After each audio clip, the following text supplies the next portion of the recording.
After the class, we can write. So, Hare Krishna. Thank you so much. Can someone start Kirtan for a minute?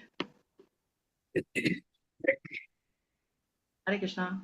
Hare Krishna, Hare Krishna, Krishna Krishna, Hare Hare, Hare Rama, Hare Rama, Rama Rama, Hare Hare, Hare Krishna, Hare Krishna, Krishna Krishna, Hare Hare, Hare Rama, Hare Rama, Rama Rama, Hare Hare, Hare Krishna, Hare Krishna, Krishna Krishna, Hare Hare, Hare Krishna, Hare Krishna, Krishna Krishna, Hare Hare, Hare Krishna, Hare Krishna, Krishna Krishna, Hare Hare, Hare Rama, Hare Rama, Rama Rama, Hare Hare, Hare Krishna, Hare Krishna, Krishna Krishna, Hare Hare. Hare Krishna Mataji. Hare Krishna. Thank you so much, Mataji. Hare Krishna. Om Namo Bhagavate Vasudevaya. Om Namo Bhagavate Vasudevaya. Om Namo Bhagavate Vasudevaya. Hare Krishna. Om Ajnana Timrandasya Jnananjana Chalakaya Chakshurum Militam Yena Tasmai Shri Guruve Namaha. Shri Chaitanya Manobishtam Stapitam Yena Bhutale Swayam Rupa Kadamaya Dadati Swapadatikam. He Krishna Karuna Sindhu Deenabandhu Jagatpate Gopeshu Gopika Kanta Radha Kanta Namastute तप्त कांचन गौरांगी राधे वृंदावनेश्वरी वृषभानुसुते देवी प्रणमामि हरिप्रिये वाञ्छाकल्पतरुभ्यश्च कृपा सिन्धुभ्य एव च पतितानां पावनेभ्यो वैष्णवेभ्यो नमो नमः नमः ओम विष्णुपदाय कृष्णप्रष्टाय भूतले श्रीमति भक्तिवेदान्त स्वामिनिति नामिने नमस्ते सरस्वती देवे गौरवाणी प्रचारिणे निर्विशेष शून्यवादी पाश्चात्य सतारिणे जय श्री कृष्ण चैतन्य प्रभु नित्यानंद श्री अद्वैत गदाधर शिवाचादि गौर भक्त वृंदा हरे Krishna Krishna Krishna Hare Hare come on everybody Hare Ram Ram Ram Hare Hare come on all of you unmute Hare Krishna, Hare Krishna, Krishna Krishna, Hare Hare, Hare Rama, Hare Rama, Rama Rama, Hare Hare. Hare Krishna. So today we will be starting the 16th chapter, first canto. My request to all of you is wherever and whenever possible, keep your cameras on and please participate. Kindly continue the exam after 12. We'll finish by 12. So after that, we'll have time. So we'll finish that time. So let's focus completely on Krishna and the session. It will be a joint journey because I never had time to look up to this. So whatever I know a little bit, I will share overall the briefing of how Parikshit received the age of Kali. So 15th chapter, first canto, we all saw something. What did we see in the 15th chapter? All of us will be having this fresh in mind. So quickly, a 2-minute summary of 15th chapter. Can someone tell me? Disappearance of Lord Krishna. That was the 14th chapter. Lamentation. Arjuna's lamentation. Exactly. So after Krishna disappeared, and finally, how did Pandavas retire tranquilly, right? So 15th chapter, so they lamented how they came out of it with Bhagavad Gita, taking shelter of Bhagavad Gita, and finally what happened. In that 15th chapter, we also noticed that Yudhishthira actually had crowned whom? Whom did Yudhishthira crown? Parikshit Maharaj. So Hastinapur, he had crowned Parikshit, and this again goes back to the story. If you see, we had seen in Bhagavatam earlier, we had also experienced what happened, right? How was Parikshit, and how did Parikshit get his name? Why is he called Parikshit? He was examining. As soon as he was born, he was examining around who is the person who saved him in the womb. So he was examining as to who saved him in the womb, and he wanted to see the four-handed cute Vishnu, who is none but the Paramatma in his heart, who's Krishna, who saved Parikshit in the womb, right? So this happened. Why was he saved, and what was the reason for this? Just a quick recap. He was targeted by Ashwatthama's Brahmastra. To save him from that, Lord Krishna had to enter into the womb and protect him. So basically, what we are talking about Ashwatthama's story, right? So what did Ashwatthama do? So Ashwatthama actually had strike the Brahmastra straight on the womb of to attack the child, and he was thankfully saved by Krishna, right? So now coming back to the story, we are trying to connect various dots. So we saw the chapter 1, which had question of sages. The second one talks about the divinity of Krishna. Third chapter, we saw Krishna as the incarnation of all.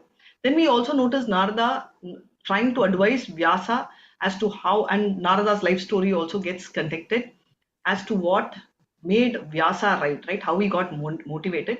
And in chapter 7 of Canto 1, we saw how Drona was, son of Drona, that is Ashwatthama, was punished. And once Ashwatthama was punished, this story again moves a little bit, right? We drift towards Kunti's prayers, Bhishma Dev's prayers, and Krishna departing to Dwaraka, Krishna entering Dwaraka. Again in chapter 12, we spoke about birth of Parikshit and how divine the birth was, how Krishna saved Parikshit. And then again, Dhritarashtra quits home, Krishna disappears, Pandavas timely retire. All these have a connect to Parikshit, right? First, Parikshit's attack, next, birth of Parikshit, now actually installation of Parikshit on the throne. And that is what this chapter will be talking about in continuation of that, wherein what we talk about is Parikshit, how he received the age of Kali, right? We see all the veterans from Dwapara Yuga left, and we see Parikshit actually was feeling the heat of Kali, right? And how did he manage Kali? And this is very important for us because we are actually in this stone age called the Kali Yuga. How we are able to take it forward is what we'll see. And the next two chapters, which will be chapter 17 and 18, will talk about punishment and reward for Kali and how Parikshit got cursed. And that is when our Bhagavatam, we were blessed to have Bhagavatam. So now what we experience and see in this chapter, we'll see. Before that, I would also like to request who will be able to screen share so that we can start reading. A quick brief, whoever wants to screen share and whoever can't screen share, please raise your hand. I will make them the co-host, and you can start, we can all start reading. So between 1 and 4, there are 36 verses in this particular canto, and I mean in this chapter. And the first four verses talk about Parikshit as the ideal ruler and how he punishes Kali. So he is an ideal ruler, we already saw, because he was trained by all the Pandavas to handle this particular kingdom, which never had Adi Atmika, Adi Baudika, and Adi Devika problems, right? And the kingdom was well furnished, everything was absolutely picture perfect in the kingdom. So how did he take care of the kingdom? In the same line how the forefathers did, and how he punishes Kali and takes care of his prajas. Now, with verse 5 to 9, we will also be seeing Saunaka Rishi's question, right? So various questions Saunaka Rishis are asking whom? Who will Saunaka Rishi ask questions Suta to? Goswami, Haribol, very nice. Mataji, who's Suta Goswami? a disciple of Shukadev Goswami. Yes, disciple of He- Sukadev Goswami, and He's also, the actual narrator of the whole Bhagavatam. yes, and also, where does this happen? In the Naimisharanya. Yes, Naivisharanya. Thankfully, And he I was was the blessed. actual narrator. Yes, yes, he was the son of? Son of Suta Goswami was son of Vyasdev. No, Sukadev Goswami is son of Sukadev. Vasudeva. Yeah. Oh, yeah. He was the son of one more saint who was cursed by Balram. Haribol, very nice. Romaharsha. So what happened? Romaharsha was actually, while he was preaching, he was so-called, he was a Brahmin, and he actually does not take notice of Balram, and he ignores Balram. Balram, being the Adi Guru, actually, vanishes him with a blade of grass, right? So that time, the sages who were present at that point in time actually tell that Romaharsha was, so the speciality of Romaharsha, just like how Brahma's life is very long. What's the age of Brahma? What's his longevity of Brahma? 100 years. That is human years, human equivalent years. 311 trillion years. Very nice, Mataji, very nice. 311, right, 0.04 trillion years is the life of Brahma. So what happens in life of Brahma? In such a case, Brahma, just as how long Brahma's life is, Roma Asha's life is also very long. As long as, and he had very, very long hair. That is why he was called, right, Roma hair. So he, such a long hair that after all the hair in his body falls off, only then he will actually die. That was a varam which he had taken. And he was very Brahminical in his qualities. And to, someone to equate him is very difficult, right? So after he actually was, after Balram fared a goodbye to him, everyone over there were very agitated and they started asking who will take care now. And that time Balaram blesses, because he's a Adi Guru, he's a spiritual master. He blesses that Sutta Goswami, who is the son of Romaharsha, will have all the qualities and all the blessings for narrating this. That blessing of Balaram is what is so divine that we are getting blessed, and he preaches to Saunaka Rishis in the entire thing in the Naimisharanya forest. Thankfully, last month, less than a month before, I was around the same time. Yes, exactly around the same time, I was in Naimisharanya. And what is the speciality of Naimisharanya is Krishna is in the form of Vana, forest. Naimisharanya, he is actually Krishna himself, and he is in the form of the forest. Like how we tell Krishna is the sun, Krishna is the moon throughout. In that particular forest, Krishna takes the form of the forest itself. So now, as I said, the Saunaka Rishis questioned him between 5 and 9. Between 10 and 17, we are seeing the movements of Parikshit as a conqueror. How does he conquer? What does he do? And how does he control? 18 to 24, we see Dharma questioning to Dharani. Who is Dharma?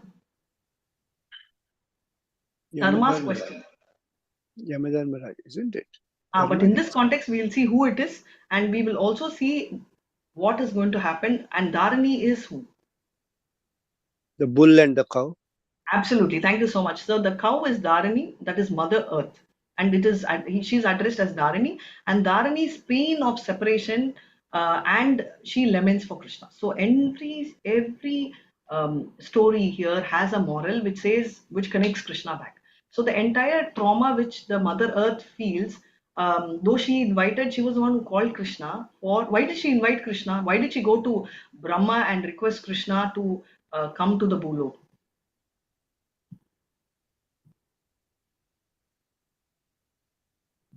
To save Dharma. To save Dharma, exactly. And now she feels very bad and she's lamenting because she's not able to experience the footprints of Krishna anymore. And therefore she starts lamenting and she's feeling extremely sad about this. So this is what is the summary.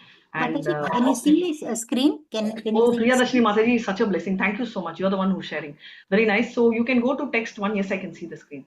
Thank you. And this is what it is. You can share, you can enter, text 1, and yes, you can inaugurate the new Hare chapter. Krishna. Thank you. Hare Krishna. Thank you so much. Om Namo Bhagavate Vasudevaya. Sutavacha. Tata Parikshit Dvijavarya Shikshaya. Sutta Uvacha. Om Namo Bhagavate Vasudevaya. Come on, everybody. Tata Parikshit Dvijavarya Shikshaya. Mahi Mahabhagavata Shashasaha. Mahi Mahabhagavata Shashashaha. Yatha hi Sutyam Abhijata Kovidaha. Yatha Sutyam Abhijata Sovidaha. Samadishan Vipramahat Gunastatha. Samadishan Vipramahat Gunastatha. Synonyms to be read, Mataji? Synonyms? Mataji, we'll go to translation. Thank you you so much. As Divine Grace, Srila Prabhupada ki jai. Sutta Goswami said, "O learned Brahmanas, Maharaja Parikshit then began to rule over the world as a great devotee of the Lord under the instruction of the best of the twice-born Brahmanas. He ruled by those great qualities which were foretold by expert astrologers at the time of his birth." Purport. At the time of Maharaja Parikshit's birth, the expert astrologer Brahmanas foretold some of his qualities. Maharaja Parikshit developed all those qualities, being a great devotee of the Lord. The real qualification is to become a devotee of the Lord, and gradually all the good qualities worthy of possession develop. Maharaja Parikshit was a Mahabhagavata. As a first-class devotee, was not only well versed in the science of devotion, but also able to convert others to become devotees by his transcendental instructions. Maharaja Parikshit was therefore a devotee of the first order, and thus he used to consult great sages and learned brahmanas who could advise him by the Shastras how to execute the state administration. Such great kings were more responsible than modern elected executive heads because they obliged the great authorities by following the instructions left in the Vedic literatures. There was no need for impractical fools to enact daily a new legislative bill and to conveniently alter it again and again to serve some purpose. The rules and regulations were already set forth by great sages like Manu, Yajnavalkya, Parashara, and other liberated sages. And the enactments were all suitable for all ages, in all places. Therefore, the rules and regulations were standard and without flaw or defect. Kings like Maharaja Parikshit had their council of advisors, and all the members of that council were either great sages or brahmanas of the first order. They did not accept any salary, nor had they any necessity for such salaries. The state would get the best advice without expenditure. They were themselves samadarshi, equal to everyone, both man and animal. They would not advise the king to give protection to man and instruct him to kill the poor animals.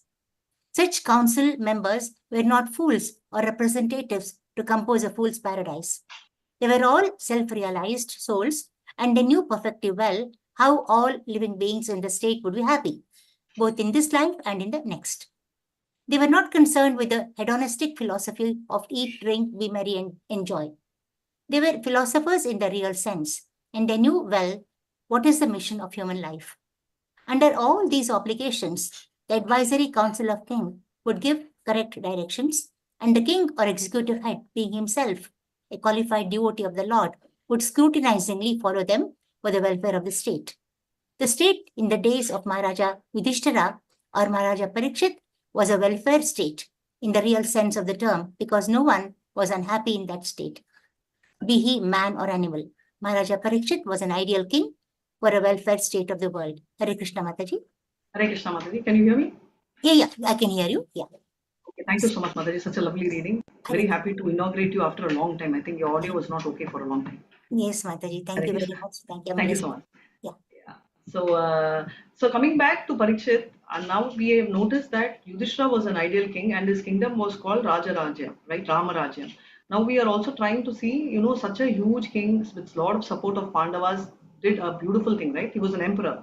And now this was handed over to Parikshit when he was young. So now the thought comes about 2-3 things, right? The moment when when Parikshit was born, very clearly, though he was called Parikshit, people were very curious, especially Yudhishthira, to see the astrology or horoscope.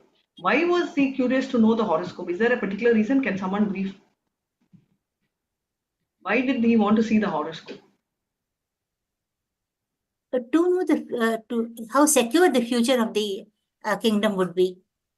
Haribol, very nice. So horoscope today, what they see is to know how someone can become wealthy, whether they can get a lovely spouse, or whether they will build more houses, whether they will go abroad, right? But those days, as Priyadashri Mataji was correctly saying, the kingdom was the prime for them. So therefore, they wanted to know how prajas were, and the most important factor is to also see spirituality and how spirituality would continue was their main task or main ambition for all of them. Dharma, Artha, Kama, Moksha, of which Moksha or liberation was the clear thing that everybody knew very clearly. Param Nishtva Nivartite, higher goal of life was to reach Krishna. So everyone towards the last 20 years and at least after half of their life started practicing Krishna consciousness. That was thoroughly done through everybody. So what happened is the sages, whoever came to the Naimisharanya, right, they were talking to Sutta Goswami about Parikshit, right? That's the main topic coming up. But during the time they were talking about everything, what happened to Brahmastra, we saw that, and we saw Arjuna, Kunti prayers, which is what I was talking about, and Bhishma's prayers, and all of that which happened. And after all this, they are also trying to see what is the situation, right? What is happening right now after this particular situation who is going to take control, right? Parikshit had taken control. How would he rule the kingdom? How would things be comfortable after Parikshit took over? So these kind of doubts actually came in their mind, and therefore we are actually, for all those questions which came in their mind, we are seeing the answers in this 16th chapter, where they are very clearly talking about Suta talking to these Brahmanas as to how, the great ruler Parikshit ruled the world. So that is exactly, so that is why Suta Goswami is continuing. And in those days, these astrologers, this was also, the Brahmanas were basically divided into two. One was the Vipras, which we have read. They had a lot of things, right? Like Ayurveda, that was one of the Vedas. All of them who, when he started ruling, the twice born Brahmanas, they were very, very knowledgeable in astrology also. Astrology is also science. It is not some kind of, we call about, these are superstitious belief. They are not superstitious belief. Based on time and kala, things are decided. Which is why, do you remember as to why Krishna's birth was called, what was it called? Krishna Janmashtami, right? Why do we call it special? Because do you remember why specifically Krishna's timing, all the constellation of stars came in? And why is it called Jayanti? We read this earlier. Do you recall why Krishna's birthday is called Jayanti?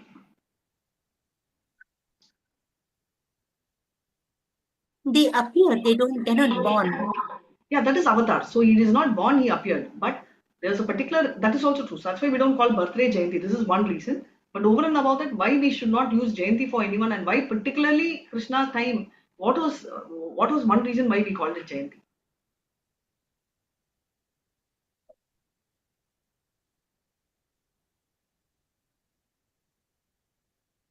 So basically, the reason is when Krishna was born, all the stars, and the same happened during Chaitanya as well. There was a constellation of stars, and all of them aligned so much to give a very favorable time. And which is why it is called Jayanti. And such a thing happened only with Krishna. And the second reason, obviously, he descended as it is, and he was not born. So the timing and the stars also were waiting for the birth of Krishna. Same with Chaitanya. Chaitanya was not born in 9-10 months, right? He was born much after that. I think, if I remember right, 13 months or something. The reason for Chaitanya's delay was because the stars were waiting for the apt time for Chaitanya to be born. Same way, Parikshit stars were checked to see how the future of the kingdom was. And Parikshit was a Mahabhagavata, right? He was a first class devotee, and he was not only well versed with devotional service, but he was also very, very, very clear. He's seen Krishna directly. And throughout his life, what was the one of the 9 devotional practice which was followed by Parikshit? Of course, he followed many, but what was very prominent Shravanam. besides Shravanam? Even before Shravanam. Shravanam he started, and that's how we are also having Shravanam. But prior to that, can I request everybody to unmute and talk? I know you all are busy writing the exam, but my request is please let's take the exam after 12 o'clock. Let's pay undivided attention to Bhagavatam, because we always say that Krishna is sitting there. So in spirituality, if we are not beating, if we try to beat the system, then we are all aiming to go to Goloka Vrindavan. So my only request to all of you will be, we will have enough time to take exam later. Let's actively participate in the class. Can I request each one of you to start focusing on the class? Because it will encourage me also, because I've had a session of Bhakti Shastri at 8:30 to 9:45, 9:50 literally, right? I was backing up for another teacher. I have come here. So my request is, I would be very happy if one, if all of you all interact, because I will also have the enthusiasm to, train myself to teach you all, and I will also have a little bit of energy left. So can I request all of you to participate, please? Hare Krishna Mataji. You want me to? I don't unmute because I'm not very well, no, but I Oh, participate. no problem, Prabhu. If you're not feeling well, I totally understand. Please. No. I can't see anything, no. So I only participate Shravanam. No problem, Prabhu. That is more than enough. But the reason I'm talking is for the 27 devotees are there. So besides you, the rest of them, I'm just requesting. Thank you, Mataji. Thank you, Mataji. Thank you so much, Prabhu. Vishnu Smaranam, Mataji. Vishnu Smaranam. Absolutely, Vishnu Smaranam. Absolutely. Thank you so much, Mataji. So Smaranam is the most important part of his prayers, right? So his first order was, he started meditating on the form of the Lord, pastimes of the Lord, how was he looking with his pitambar, how was he glowing, how was his earrings trying to kiss him, how was the breeze blowing. He was he was like the size of the thumb, and he was so beautiful, right? So all this, he was actually having a look. He was looking like a lion, and he could never see anyone in that equivalent to that. So though he was a devotee of first order, in spite of that, he used to consult the great, brahmanas and all that before, and took advice. That is a greatness of any leader, right? Any leader looks up to a person who's more senior to understand and take advice. Most of the time what we think is, oh, I am great, I don't want to listen to anyone. That is a very wrong attitude. Such great kings, what happens is, these, they become obliged, and therefore they will follow the instructions of Vedic thing. So there is no need for anything, for for any bill or anything to be passed. Those days automatically they used to have sages, like whatever we said, Parasara Muni, Manu, all of them who were liberated souls, who actually told and who said these are the way of life, this is how to be done. And great kings like Parikshit always had this council of advisors whom they had to look upon. Just imagine, Parikshit is taking over the kingdom after Krishna had left, after all the Yadu Vamsa were annihilated, and after, I would use the word, disappeared, and after even the Pandavas actually went back to Godhead. So he was literally fighting, managing in Kali Yuga. So how did he manage? Besides his knowledge in Shastras and all, he also took the advice from the Council of Ministers. The moral of this is that irrespective of whatever position, whatever trajectory we are from, whatever family we come from, it is very important that we take the member advice of senior members. They obviously, in fact, did not even take salary. They never needed the salary because the state would take care of all their expenses, right? And they were absolutely great. Samadarshana, Vidya Vinaya Sampanne, Brahmine Gavi Hastini, Suni Cheva Swapakecha, Pandita Samadarshana. They saw everybody equal, right? They would not so they will never talk about give me money, give me protection. All this, these topics were never there because there was never killing of poor animals, right? So this was the beauty of them, and they were actually absolutely self-realized souls, and their presence would make the state happy. And they knew such kings will also aim at making the state happy. No king will go and tell, I want name, I want money, right? They were never concerned about being famous. They were never concerned about, today they're all talking about let's all enjoy and be merry. That concept was not there. And these philosophers, in the real sense, they knew what was the purpose of life. So what is the purpose of life? To return home back to Godhead. Return home back to Godhead was the main purpose of life, and that is why Prabhupada also, Srila Prabhupada says, human body is a blessing in disguise. It's a blessing to have a human body. Every animal has a supernatural power, right? A dog can hear better. Most of the animals can. Fish can survive in water. What makes us special? Because our brain and has the intelligence to understand Krishna, understand we are part and parcel of Krishna. That is our USP, and that USP is what we have to count on to take it to the next level. So during whether it's Yudhishthira or Parikshit, the welfare of the state was prime, and nobody was unhappy, whether it's an animal or men. And citizen does not mean for human beings. Just because the animal does not have a passport, I think today even animals have a passport, that's a different story, or a ration card or an Aadhaar card, does not make an animal a non-citizen. Everybody was called Praja, not just human. So any living person over there, everybody were called Prajas, and therefore Parikshit was an ideal king who was taking care of the Prajas very well as per Yudhishthira's expectation. So can someone read come and go with the shloka too, please? Hare Krishna. Sloka 2. Shall I try? Yes, Prabhu, please go ahead. Yeah. Sa uttarasya tanayam. Sa uttarasya tanayam. Upayema iravatim.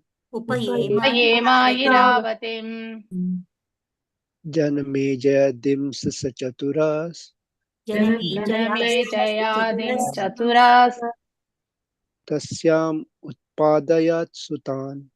Tasyam utpadayat sutan.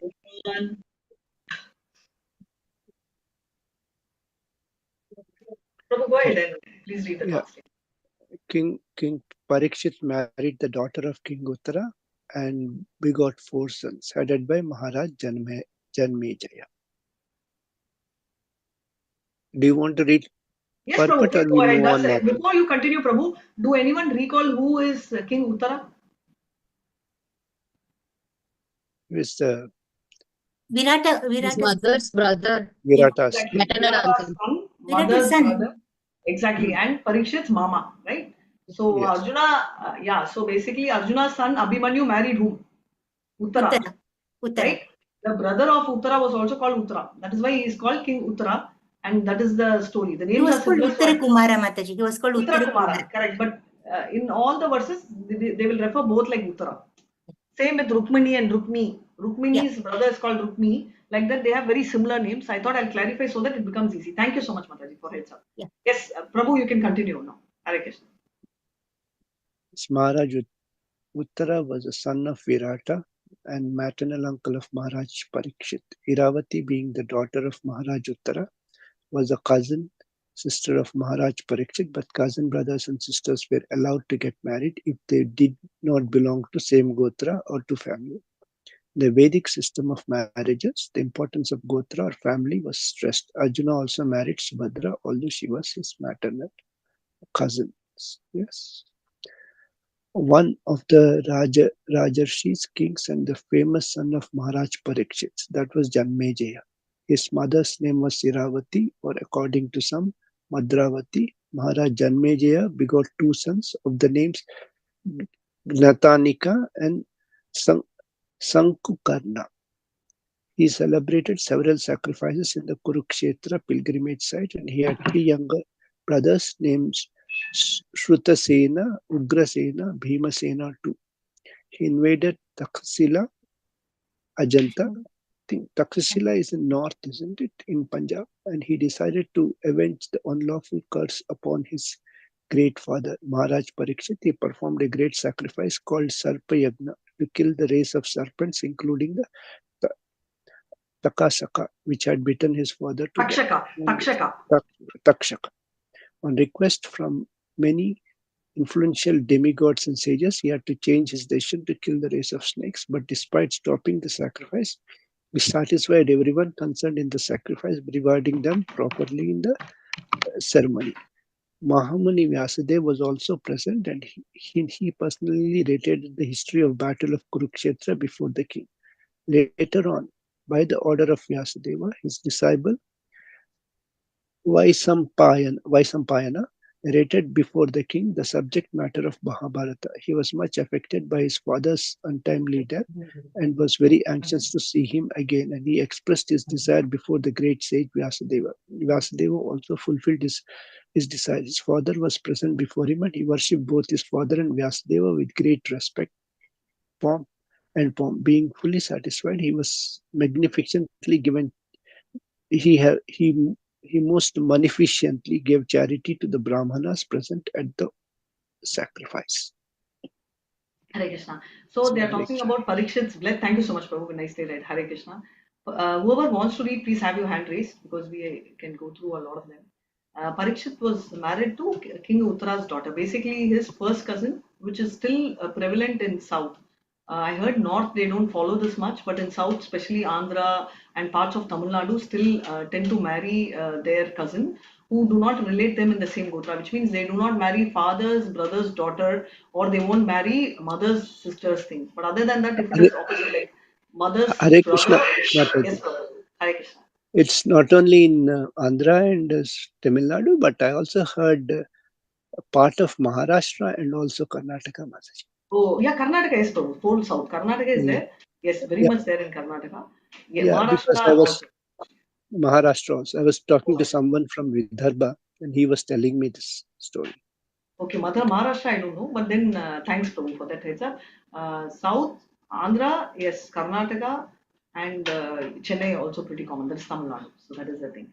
So those days, this was very commonly done, and later, obviously, today I think there is a lot of scientific stories about the health of people, children getting affected. So that's not happening, but not happening much. But it is still not an unusual culture.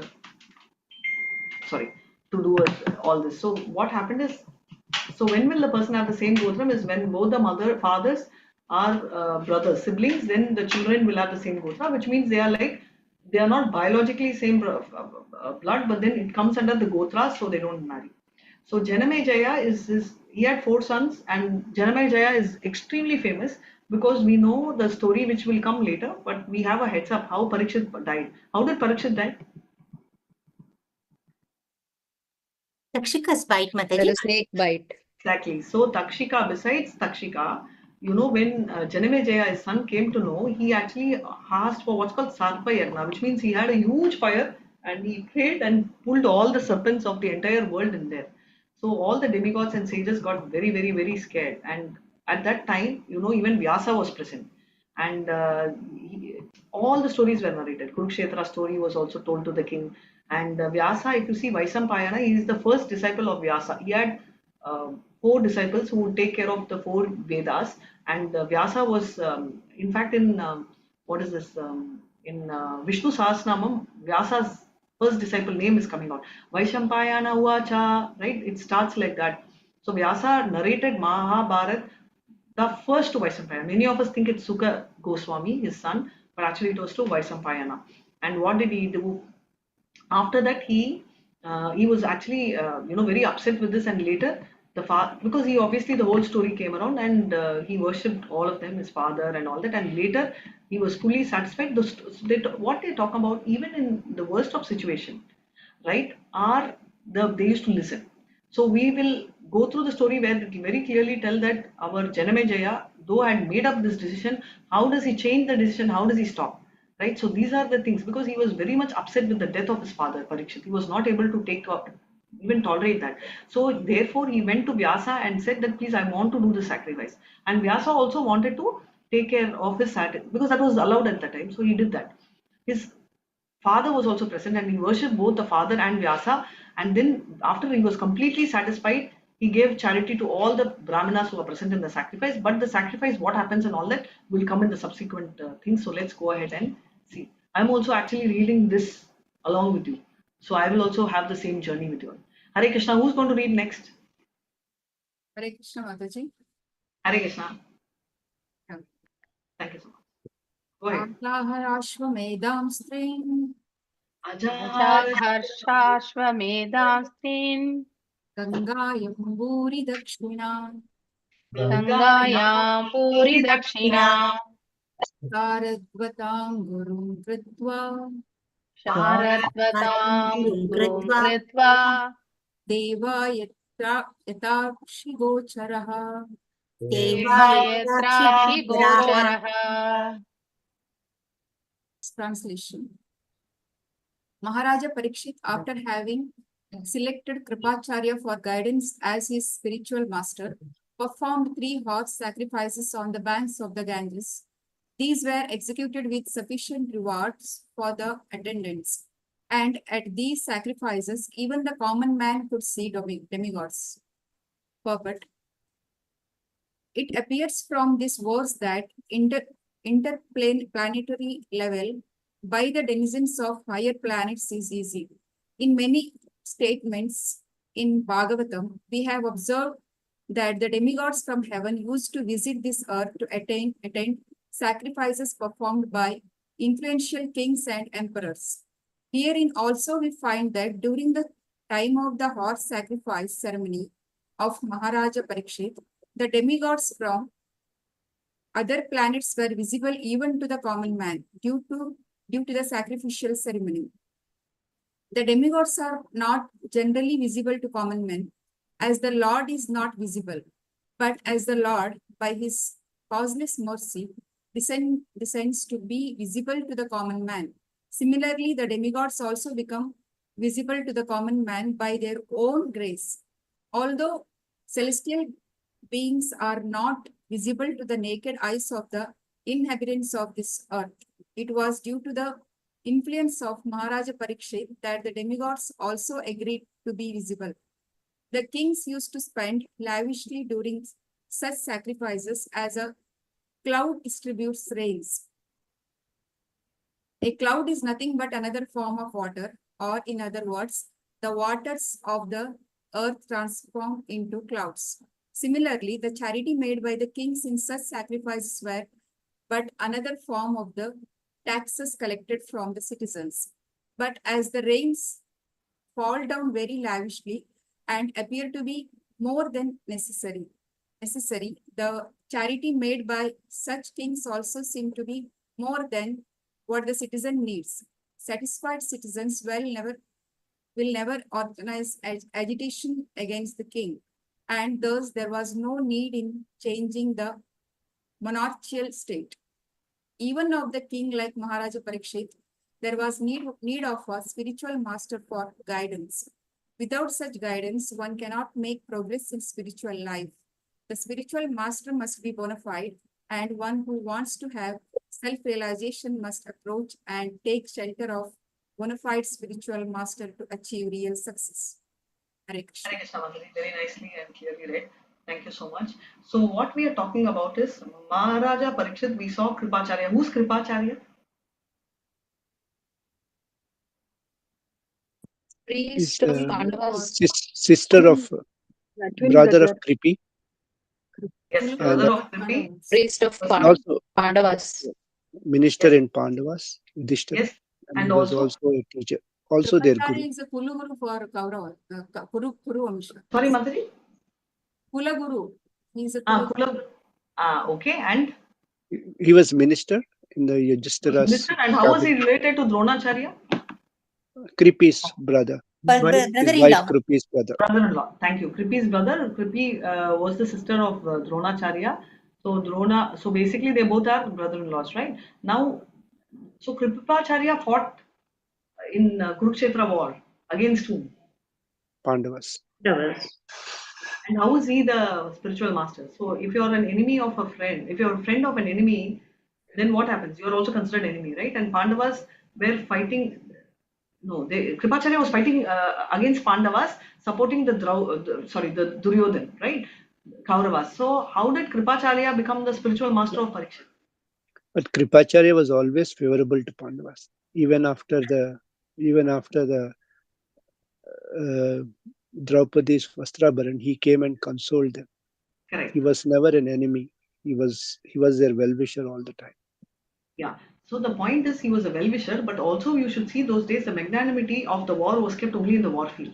Just like how if there is a fight which happens among people now, right, you call that in a ring, and after they come out of the ring they continue to be friends. Likewise, those days there used to be war and fights which happened during a particular time is never to be extended beyond that. Only at that time they used to be like enemies. After that they used to be absolutely normal.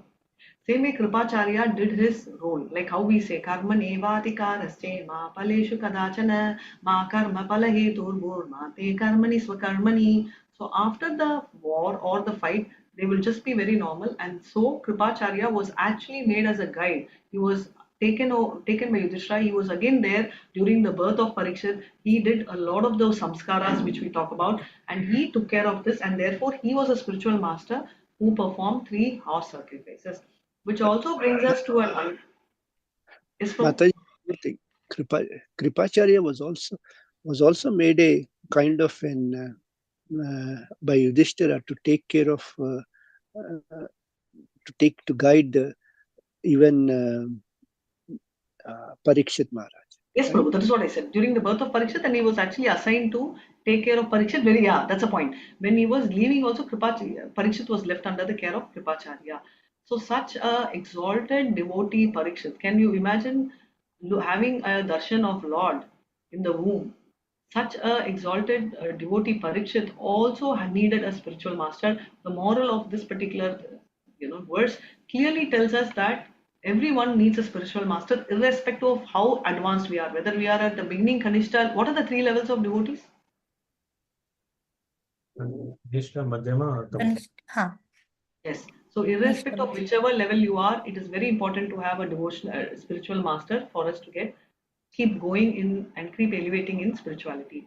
So they are, and he did 3 Ashwamedha sacrifices, and all those who attended were given a lot of gifts, right? And it was common during that time. Not only people participated, but also devatas, demigods participated.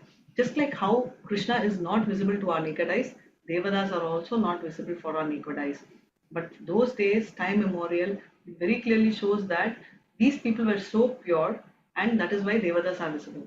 Now, the analogy they have given is that of a cloud. What happens? Whatever rain cloud gives is nothing but the water it takes, right, through evaporation. I'm not getting into the process of physics, right? Yeah, so water gets biology or whatever. So I'm even lost the subject.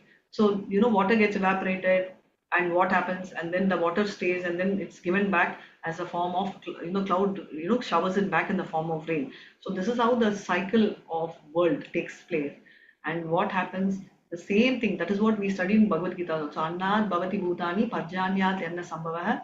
So what does it mean? The rain, food also follows the same cycle. Same way what Krishna does, what the king does, king actually takes, and whatever he is doing for the yagna, he used to spend lavishly are the taxes of the people. He used to spend more than it was required, and people used to enjoy it. I won't use the word lavishly, but they had all the needs more than it's required. Invariably there was something I think many of you all know, but to me it was a news that when my daughter was reading, I just heard and I had a discussion with her. She was telling in space, right? They have a particular equipment where they recycle urine. Why? Yeah. Because water is not found in space, so their own urine they recycle so that Sweat they and can urine, drink. yeah. They can drink. Okay, so it's like, and that was when we were having breakfast, and she was actually having her exams. Not today; it was yesterday morning. And for a moment, I uniformly, me, my mom, both our faces went like yak. That was like a reflex for us. So the immediate moment what I was thinking is, just imagine those days the kings were not short of water. Forget water, they were not short of anything. And today we are even, forget the fact that we are short of water, because when we were children, there was somebody who told me Kali Yuga has come, we will have to buy water. And I remember laughing, I was probably a smile, Achi, anybody will buy water. But I still remember that statement which got stuck in my head. And today we buy water. And someone said buy air, and we felt we were so weird. Will anybody buy air? And we saw COVID times, we bought air. What is oxygen? Oxygen is air in its pure form. So we bought air. God knows what all we will land up buying. And when she told me this, I thought, look at what level we are. Okay, in space, we don't have to go to space. We are comfortable here. But in the name of invention, we are going there, and look what kind of compromises we have to do. Right? And if we continue to be non-God conscious, non-Krishna conscious, and national conscious, like how we just read in the chapter 15 Bhagavatam, what will happen is, whether our name comes up or not, for sure we will be having shortage of all these main ingredients which we are trying to see these days, right? So being Krishna conscious is the solution, because we are seeing demigods who are not visible for our normal eye were visible, and they were also, space travel those days without our Sriharikota and without our spaceships. All of that, people are able to travel from one place to another. So this was the condition those days. Why are demigods not visible to the to our eyes? Can anyone tell me why?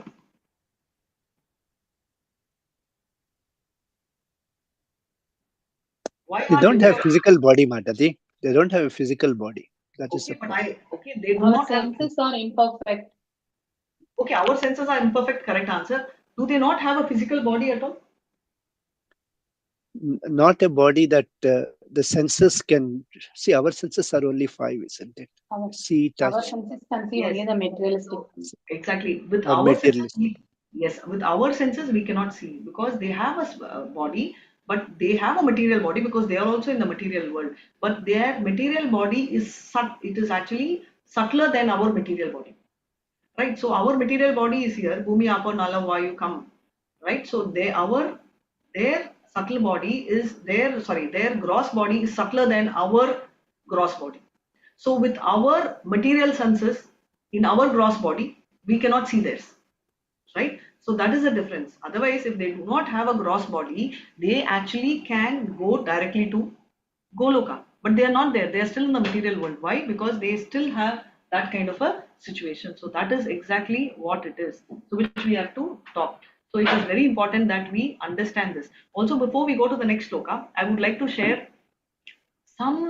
one point, and another point I just heard from a sannyasi, so a senior Vaishnava sannyasi. So I'm going to ask you that the point which I would like to know is, what is the difference when it comes to spirituality between us and demigods or the devatas? Or I would rather say, what is the benefit we have over the devatas? Only the human body has the facility to go back to Godhead. Demigods have to again take birth on the earth once their punya is exhausted. Once the punya is exhausted, they will come back to Bulok. But- But it is not mandatory they have to come back to the Bulok, Mataji. From there also they can go. It is not Yeah. compulsory that they will come here. They as The demigods five can. lifespan, I think Devotional it's the service. five senses. lifespan The that five senses, much. That is the difference. You're The close, Prabhu, senses. but exact answer. So they have senses too. What difference? But not Fire. the ones which we have. They are in the sattva. They are situated in the sattva platform. But we always in the 3 gunas actually. So they are in So, sattva and- platform. Thank you, Dharnish ma'am. So they are in a sattva platform. That means they are better off than us. No. So what way we are better than them? If they are in sattva platform, we are in lower platform. So we will be jumping. So we should have more minus points. What We is have the- see their position is for managing this material world. So and we are actually getting benedictions from them. So we are always like taken care of. That but is what way we are better than them? Actually, What Mataji, we can perform devotional service and perform austerities. Mataji, one at a time. Dharnish ma'am is telling. 1 second, just 2 Okay. minutes. Shama, let her finish. Thank you, Mataji. Yeah, please, ma'am. So that means we can go beyond the sattva guna also, that is Suddha Sattva. So we can enter, we are in the Tata Shakti, we can enter actually. That is, we can go down also, we can go up by striving. Okay. Wherein the demigod, that is Devatas, are meant for taking care, they are the administration part, and they're performing their duty as which has been given by the Supreme Lord. So, Yes. but here we strive to achieve by following the devotee. So maybe they have to similar process they have to follow. So I don't know. So that No. may be also So- reason. So what you're telling me is Devatas are better than humans, which are correct. But I want to know how humans are better than Devatas. Hare Krishna, Hare Krishna, We Mataji. have the option. We have the option to perform the devotional service actually. They also have the option. Nobody can stop them. They are in Sattva Guna. They can also do devotional service. Hare Krishna. Hare Krishna, Mama. Okay, one second, Mataji. No Prabhu, problem. Sure. No problem. Somebody can speak. Sure. Yes, Prabhu, please go ahead, and Shama Gopika Mataji, you also can tell one after the other. Devatas have more opulence and more Aishwarya, so they will be enjoying those opulences. Their devotional service, human life, we can do more. So therefore, what you're telling is because they will enjoy their opulences, the chances of they thinking of devotion is lower than us. That Yes. is a risk, correct? Okay, that is one point. And I think very similar one is what somebody has typed in the chat. Yes, Shama Gopika Mataji, you can go ahead and tell. I think the same thing only. Yes, same thing, Mataji. Like there, the sense gratification is more. So the chances of performing devotional service is less. So here we have like the human body. We are not like getting so much sense gratification as them. So there is a chance of performing the devotional service and austerity is more here.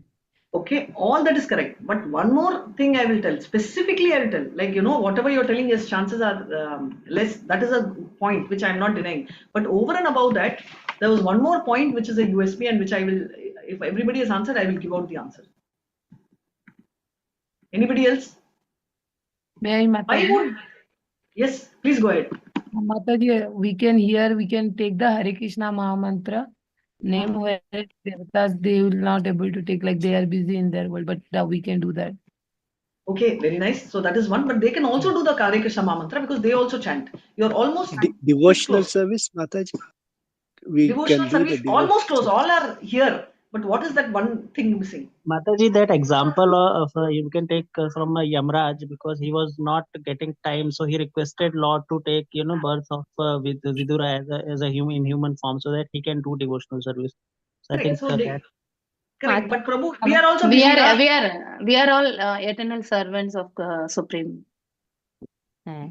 Devotees are also, Devatas are also eternal servants. Mataji, our material senses are limited in the sense that we cannot, like, if you want to eat something, you cannot keep eating. At a certain point, you have to stop. Otherwise, you will get negative effects of overeating. And that is exactly like what puts us in the best place to do devotional service, because we cannot over enjoy things like them.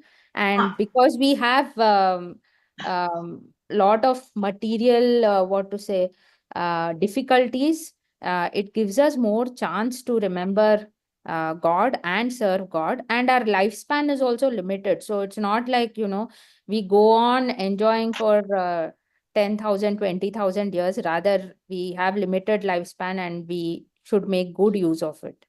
Yeah, that's also a bumper offer. In 100 years, there's a chance that we can go back to Godhead, whereas Devatas might need to spend more time. But besides all this, what you have told, there is one point which almost all of you came close. And if Mataji, can you hear me?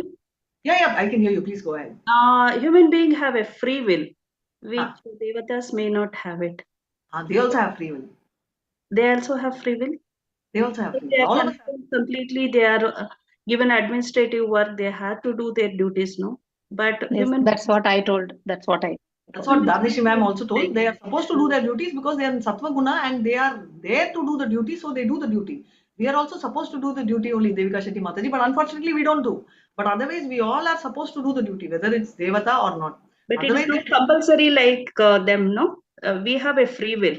Either we can uplift or go down. No, they also have free will. That is why we see Kubera's children, Manigriva, nobody stopped them. No, Narada gave him punishments to fix their problem. Otherwise, Devatas have free will to do whatever they want, just as how we can do.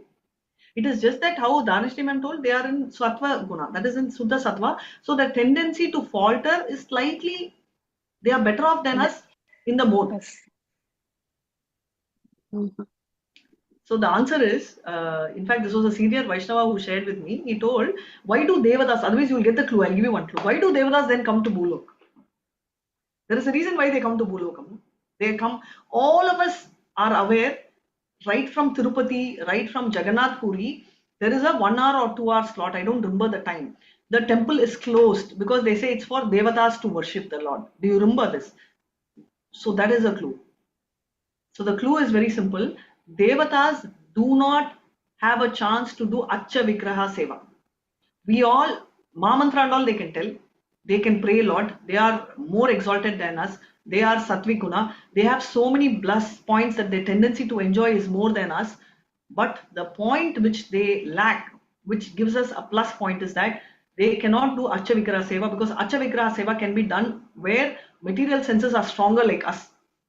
Right? So this is what he told. So therefore the Devatas come down because they cannot do direct Seva of Archa Vigraha, and therefore they do. This is what a Senior Vaishnava told. However, they also have deities which they worship is all different, but they come to the Bhulok because they are so happy to participate in the puja. So the reason Devatas automatically will be present if we are worshipping Krishna is, if we are worshipping Krishna, Devatas from that loga automatically will descend even to our houses to participate. Fortunately or unfortunately, we may not be able to see, but that does not demine the effect of Devatas or demine the effect of us. Thank you, Rohini Mataji. It was nice to know for me also. I felt, oh wow, so I am special in some way or the other. I am sure all of us can pat our backs to tell yes. This was told by him and I thought I'll share it. Hare Krishna, Mataji. It mentioned in any Shastra about it, Mataji? Can you give a reference? This was told by one of the senior Vaishnava when I went to the temple. And since he is a senior Vaishnava, most of the references which we talk about is from the Vaishnava, senior Vaishnava's lectures also. So I do not have a written lecture, like how you're talking about karma, right? Karma, 50% gets transferred to the spouse and all that which we talk about. We do not have a Shastric reference in writing to us which has come, but we also take any senior Vaishnava's verdict as Shastric reference, Mataji, in ISKCON. Hare Krishna. Thank you, Mataji. Hare Krishna. But I will also dig into it. If I can spot something in writing, I will also be happy to share. But this was something which I was very excited. Very recently, I got the info. Otherwise, I am very inquisitive, Jignashu feeling to go and dig in. Moment I start digging in, I get some info on that, I will share with you also. Hare Krishna. Thank you so much. Anybody would like to read this verse? Hare Krishna. Hare Krishna. Nijalinga Nijagrahau Jasavira Nijagraha Jasa Veera Kalim Digvijaye Kvachit Kalim Digvijaye Kvachit Nrupalingadharam Shudram Nrupalingadharam Shodram Nantam Gomitunam Pada Nantam Gomitunam Pada. Translation. Once when Maharaja Parikshit was on his way to conquer the world, he saw the master of Kali Yuga, who was lower than a Shudra, disguised as a king and hurting the legs of a cow and bull. The king at once caught hold of him to deal sufficient punishment. The purpose of a king's going out to conquer the world is not for self-aggrandizement. Maharaj Parikshit went out to conquer the world after his ascendance to the throne. But this was not for the purpose of aggression on other states. He was the emperor of the world, and all small states were already under his regime. His purpose in going out was to see how things were going on in terms of the godly state. The king, being the representative of the Lord, has to execute the will of the Lord duly. There is no question of self-aggrandizement. Thus, as soon as Maharaj Parikshit saw that the lower class man in the dress of a king was hurting the legs of a cow and bull, at once he arrested and punished him. The king cannot tolerate insults to the most important animal, the cow, nor can he tolerate disrespect for the most important man, the Brahmana. Human civilization means to advance the cause of Brahminical culture and to maintain it. Cow protection is essential. There is a miracle in milk, for it contains all the necessary vitamins to sustain human physiological conditions for higher achievements. Brahminical culture can advance only when man is educated to develop the quality of goodness. And for this, there is a prime necessity of food prepared with milk, fruit, and grains. Maharaj Parikshit was astonished to see that a black Shudra dressed like a ruler was mistreating a cow, the most important animal in human society. The age of Kali means mismanagement and quarrel. And the root cause of all mismanagement and quarrel is that worthless men with the modes of lower class men who have no higher ambition in life come to the helm of the state management. Such men at the post of a king are sure to first hurt the cow and Brahminical culture, thereby pushing all society towards hell. Maharaj Parikshit, trained as he was, got the scent of this root cause of all quarrel in the world. Thus, he wanted to stop it in the very beginning. Hare Krishna. Hare Krishna. Thanks, Mataji. Very, very important thing. Before I start, I think there was a message in the chat. If why would demigods want to come to earth to see the Lord if they can see Vishnu? Yes, they cannot see Vishnu. Upper planetary systems, if you see Brahma also, they do not have access to see Vishnu at all. They only have access to hear the Lord. Not frequently, even occasionally, they don't get to see Vishnu. Occasionally, many of us will have the chance to see Vishnu. For that matter, even pure devotees here have a chance to see Vishnu. But what we are talking about is a different story. If you're talking about people at large, even demigods do not have a chance. Even Brahma does not have a chance to see Vishnu, which is why if you see, he goes to Swetadeepa and hears Vishnu. Kshirodakashayi Vishnu stays in what's called the ocean, which is called Kshir ocean, the milk ocean, which is also called the polar star, right? Where Dhruva resists. That is Dhruva's place, permanent. That is the only spiritual world in the material planet where Dhruva lives. That's a speciality which it's called Dhruva Nakshatra, right? It's called the pole star in English. That is where our Paramatma, that is our Kshirodakasai Vishnu stays. He cannot be seen, he can only be heard, which is what Shastra says, and that is actually there in Srimad Bhagavatam, where Brahma hears. Now, even in the 15th chapter, very clearly they say that they do not have personal association with the Lord, right? That is the difference between the Devata and the demigods. So there are no doubts in this. I will explain this verse. Is there any other doubts? If you have, you all can shoot. I will try with best. Reena Mataji, your hand is up for reading or is it for doubt? Reading method. The next verse you can read. Right now, let me quickly try and explain to you whatever I've understood. So the cow protection is immense, right? Cow is considered. Why is cow protected? Why is cow protection important?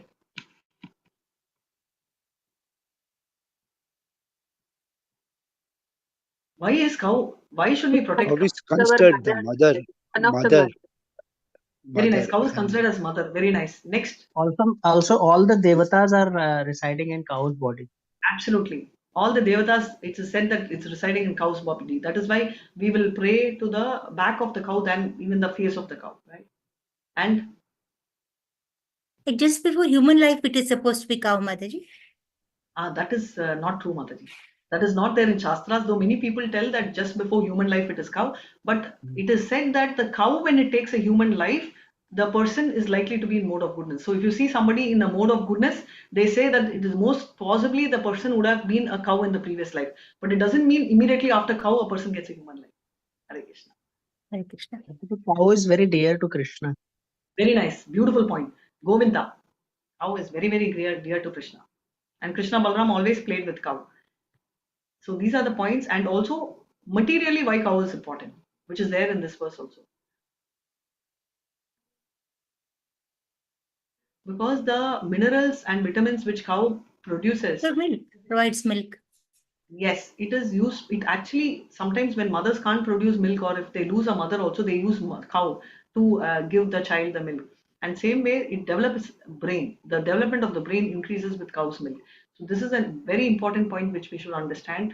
And also ISKCON, I am very pleased with ISKCON in one factor which we should be very blessed is cow, even if it is very old, right? They actually do a samskar where they actually never give a cow for butchery house. So this is something which we should know, and we be really proud to be associated with ISKCON. Even if the cow is extremely old, it is allowed to have its natural death, but it is not allowed, or it's not sold to a butchery house at any point in time. Also, we were speaking about one of the mothers. So how many mothers are there, and who are they? 7 mothers, Mataji. 5, I think. 7 mothers. 7 is correct. 7. What are they? Own mother, Or Mother Earth, cow, cow, Brahmana's wife, King's spiritual wife. Guru's wife, Guru's wife. King's wife. This question is important for me in this chapter. Mother Earth. Mother Earth. Thank you so much. I was waiting. Reena Mataji or I told no. I told that. Devika Mataji. I heard Devika Mataji's voice in the Mother Earth. Mother Earth is important because in this verse we will be talking about Mother Earth. That is why I wanted this question. This is the reason I asked. Thank you so much, Devika Shetty Mataji, and thanks to all of you. So basically, Mataji, one more thing. A cow's milk was traditionally used to called as goras. Oh, goras. Okay. Yeah, it was not called doodh or milk. Traditional, goras, I didn't know. ancient, yeah, it was called goras. They never called it milk. So it is considered to be as nectar. It's still considered to be a nectar. And thank you so much, Prabhu. So basically, all of you. So 7 thing is, of course, we saw cow, which is there. We are talking about Mother Earth. 2 of them we'll be talking today.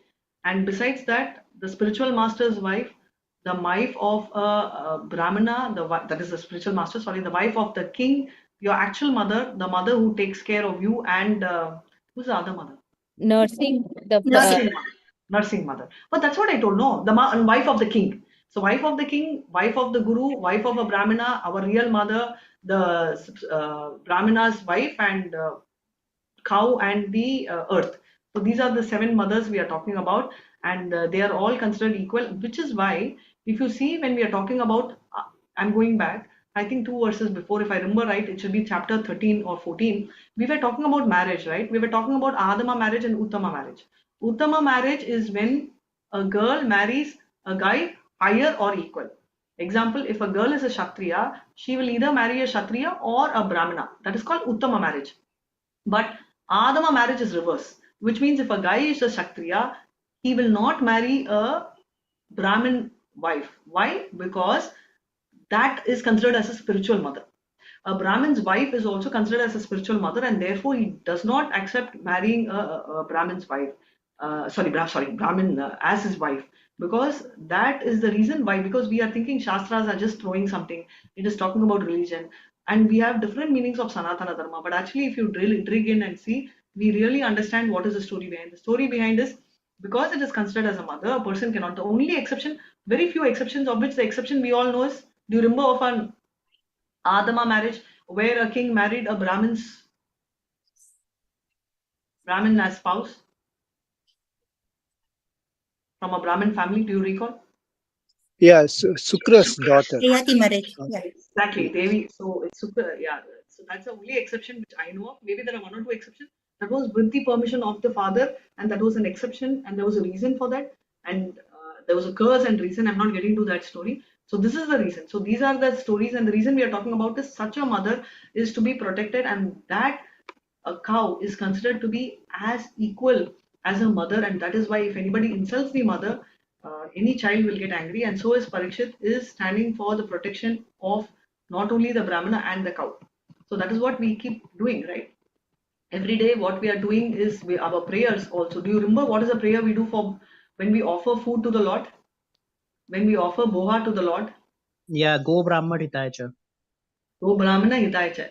Jagat Hitaya Vritaya. So basically, why do we tell that? It is basically we are talking about Krishna as the go. That is, he is the lover of cows. So he is actually doing it. And how does Kali look? Kali looks so ugly, right? Like a lower than a Sudra, but dressed like a ruler.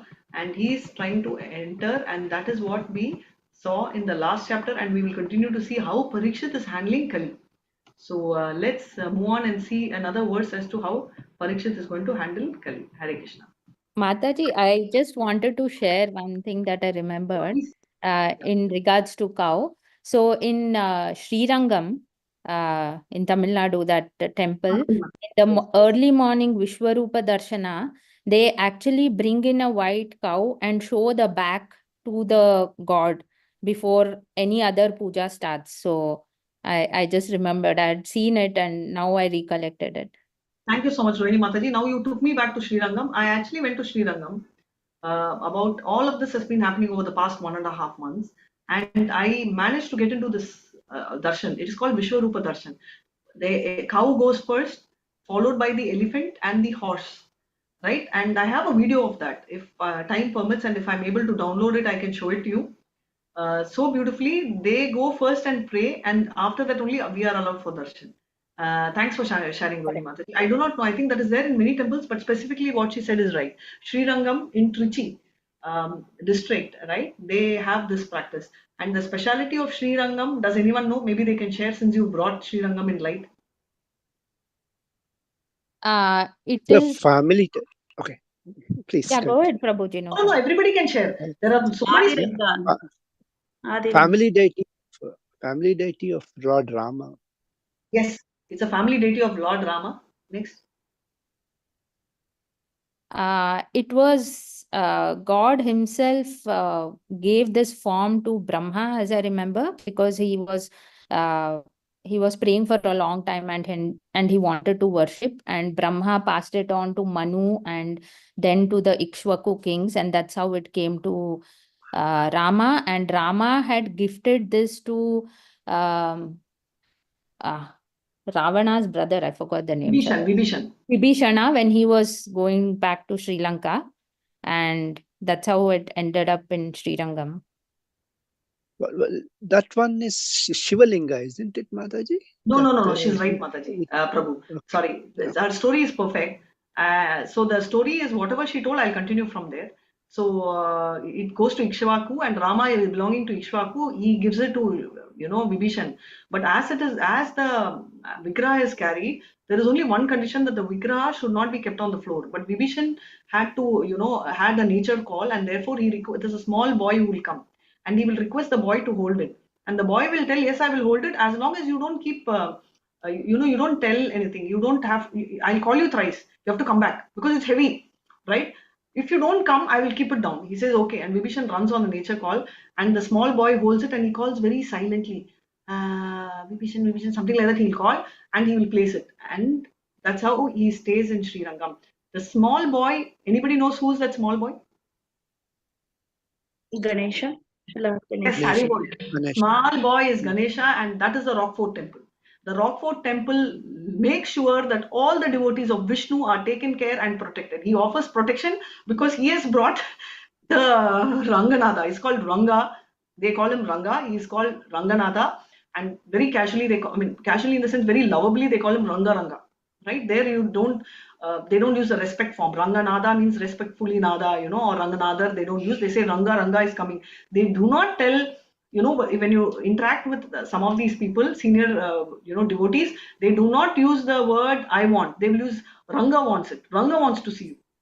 You know, Ranga is coming. So much of love and devotion you can see there. And the beauty of that is that Lord is there, and Vibhishan is very upset. He's telling, oh my God, Ranganath is there. I want him to Sri Lanka, and he's sitting in Trichy because he wants to stay in Trichy. He says, how do I get, you know, his protection?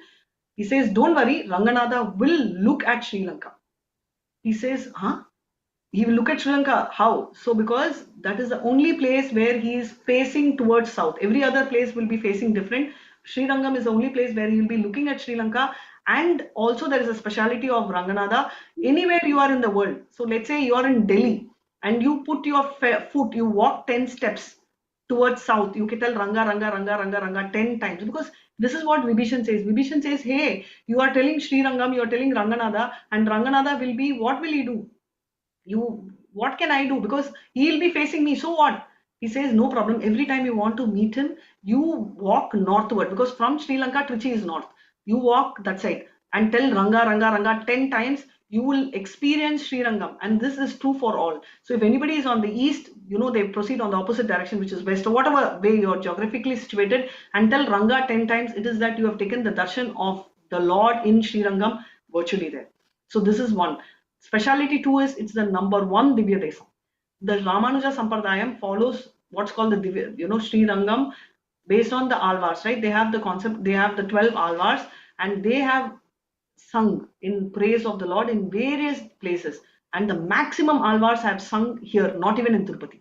In fact, I think all Alvars, I don't know the number, I think all Alvars have sung in Sri Rangam, and that is the speciality. And also when British came to destroy the kingdom, 12,000 Vaishnavas, Brahmins don't fight, right? So 12,000 Brahmins wanted to, that is, they wanted to raise a wall wherein when the Britishers come, they won't be able to see the wall, right? And therefore, they all formed a human chain because they can't fight. 12,000 people were slaughtered by the time the wall could be built. So the wall was built, and when they came, they could see nothing because the wall was covering. So they believed, oh, there is no, you know, there's some of the, not temples, I can't use the temples, but some of the places where they don't have the Lord deity, you know, they will have empty place, not in Hinduism, but I think in Islamic and all, they have a mosque which is empty, it's like a space, right? So Jains also have a space, Sikhs also have a space, they don't have a deity. They came, saw, and they could not. Same thing they did for the wife, that is Amma, right? That is Amma Lama, they say, is the wife, that is Lakshmi. They built, they themselves were not able to spot. So there will be 2 Lakshmis if you go to Sri Rangam, because one they never discovered for many years, and later when they broke that came up, they realized they had placed another deity and there was original deity. So there will be 2 lordships there. So you can imagine the kind of sacrifice. And there's also one more sacrifice of a lady called, I think, Velle Amma, who tried to divert them by taking them to a very tall fort, right? She was climbing, not fort. What do you call that? What do you call the top of the Gopuram? Gopuram. Gopuram. But what do you call the Gopuram in English? I don't know. So we'll keep it as Gopuram. Thank you so much, Mataji. Gopuram. This Gopuram, she goes up, and she takes them there, gets a lot of people there, and especially the general. She actually gets him close to her and she pushes him, and she also jumps. Look at the kind of sacrifice which is done by all, and in name and memory of her, that particular Gopuram is white. It is not colorful, and it is called the Vella Gopuram, white Gopuram. It continues to be unpainted as a memory to her. And this is a story of Sri Rangam. And thank you so much, Rohini Mataji, for bringing Mataji, Sri Rangam, the slaughter was by Khilji, Mataji, not by the Britishers. Sorry. Yes, Prabhu. Mistake from my end. Not British, it is Muslim. Mughal Sultan, yeah. Muslim invention. Just Khilji. So it is basically Muslim invention, and I slipped and I told British. Very, very sorry. Thank you so much, Prabhu. Yeah, because the whole, after the river was full of heads and blood. Okay. That is what I read. Thank you so much, Prabhu. So these are the various glories of Sri Rangam, and anybody wants, and Ranga, this is that story, and many of them say that he's 200 forms, so he's Krishna himself. So that's the point. So many of them feel the face of him looks like Rama, so they say it's Rama, but he is very beautiful. is in the Saina pose. And many Vaishnavas, especially in Ramanuja Sampradayam, love the Saina pose. Saina means sleeping pose. Not sleeping like us, but then, you know, that slanting Vishnu pose. Whatever is there in my backdrop. The backdrop, na, that is the Saina pose. Hare Krishna. This is called Yoga Nidra, Mate. Yes, Yoga Nidra. So, thank you so much, Prabhu. Hare Krishna. I am very, very happy today. I had absolutely no energy when I came at 10, to be very honest. And I just asked my mom, Ma, can you get something to drink? She said, I'll get you something. And I was very exhausted also. But the way you people are interactive, you know, it's like my energy has bounced back. Thank you so much for all. So let somebody read. Yes, I think I promised Reena Mataji. Please, Mataji, your honors. Hare Krishna. Hare Krishna, Mataji. Just one clarification, Mataji. Hare Krishna. Yes, Mataji, please go ahead. Hare Krishna. Yeah, Mataji, just one clarification. The one that demigods you were saying, right, that Archa Vigraha is not, I mean, they don't, they can't worship. So there is a reference that I posted in the chat, Mataji, in Srimad Bhagavatam 5.17.4 purport. It is stated that demigods worship the Supreme Lord in his various deity forms. No, that is true. Over there, they worship in the various deity forms over there. They do worship. It's not that they don't. In the Deva Lokam they do, but they come to our Loka and our form, which is there here, they won't be able to access. This is what the Vaishnava told. It is not that they cannot touch the deity or they don't have deity worship there. If you see, they have Matsya Avadar, they have Kurma Avadar, which we don't pray. If you see, of course, we have a Matsya temple here in ECR. But there is a lokam, right? There are many worlds, or there they have Matsya Avadar itself they worship. Some of them worship the Kurma Avadar. Some of them also worship the Hayagriva Avadar, which is there in Bhagavatam, 3rd canto. No, I think 5th canto it is there. But our Vigrahas, which is why all the temples will be open for 1 hour exclusively for demigod worship here. They do not do Archana. They come and pray the Lord to go decorate the Lord in the Bhulok. To do Archana for the Lords in Bhulok, they do not have access. Because the material elements they are made and the material elements are not compatible for them to worship. This is what one of the Vaishnava told me in the temple, actually. One of the senior Vaishnava. He directly told, we will check for references. They do Archa Vigraha. I'm not telling they don't. They in fact do Archa Vigraha of lot of deities which we don't do.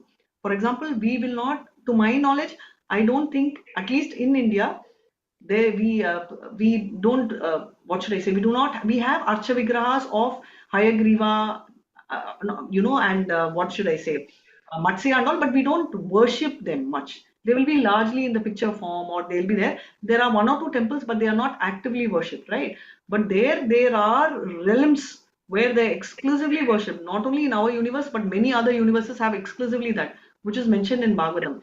But the deities in Bhulok, the incarnations as Archa Vigraha in Bhulok, which is on earth, they cannot come and do the decorations the way we are able to access. That is the challenge which they do, even though they are at a superior planet. This is what he had shared with me. I will also go and try and get some reference. If I get to meet him again, I will do. Otherwise, I will also try and get and hunt, because I'm also now very curious, just like how you are. But I just thought I would share the USPs, and thank you so much, Rohini Mataji, for sharing. Yes, Mataji. And Mataji, it is necessary to provide the references, Mataji, because in Kali Yuga we cannot. That is why I am telling you, this is referred by one of the Vaishnava, senior Vaishnava. We will go and get more details when we are sharing more information. But I just thought I will share this with you all because this came from him directly, and I thought I will share it with you all. But we will try and get if there is reference in terms of numbers and scriptures as well. Thank you. Yes. Thank you, Mataji. Yes, please, Reena Mataji, on to the thing, and I'll mute myself for 1 second. Hare Krishna. Reena Mataji, Hare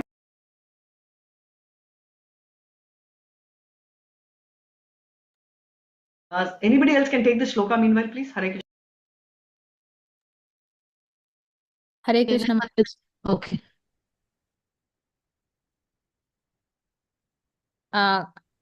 Okay, can I? Go on, Mataji. Saunaka uvacha. Shaunaka uvacha. Kasya hetornijagrata griha. Kasya hetornijagraha. Kalim digvijaye nripa. Kalim digvijaye nripa. Nrideva chinhadrak shudra. Nrideva chinhadrak shudra. Koshaugamya padahanath. Shogamyapadahana tat kathyatam mahabhaga. Mahabhaga Yadi Krishna katha shrayam. Yadi Krishna Katashrayam.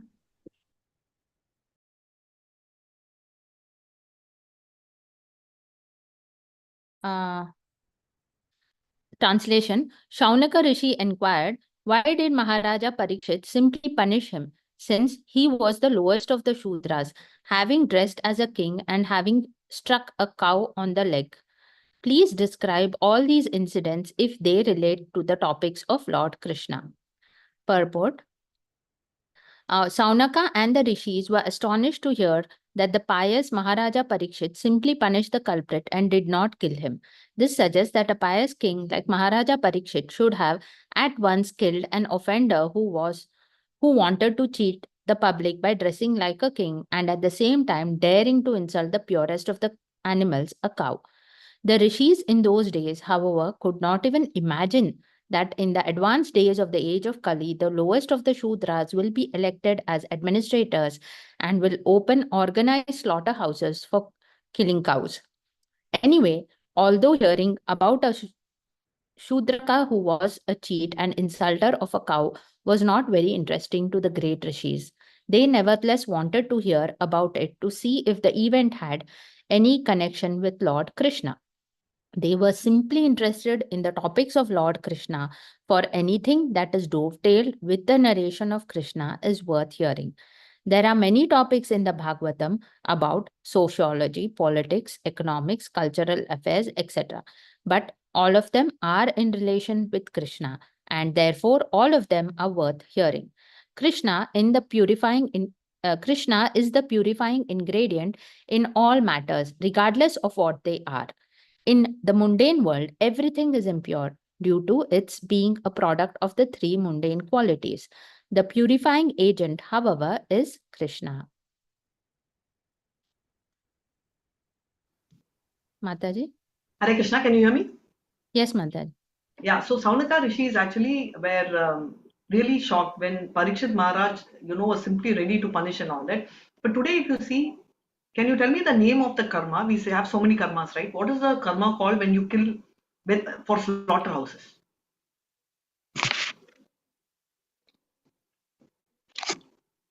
What we have 3 types of karma, right? Vikarma. Vikarma, correct. Akarma. Vikarma. Prabhu, I think almost told that. What's Prabhu? Akarma, I said. Akarma, correct. Akarma. What is Vikarma? What is Akarma? Akarma is what should not be done. Vikarma is what should not be done. And what is karma? What should be done.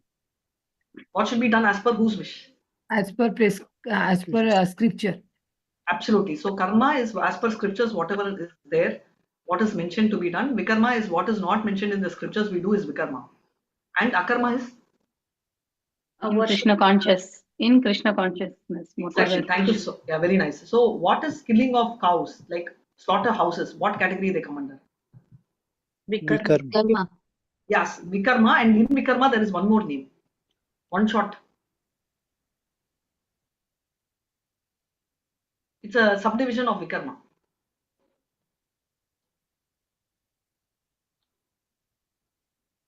Ugra Karma. So it's like doing one mistake is Vikarma. Imagine all of them put together you do is Ugra Karma.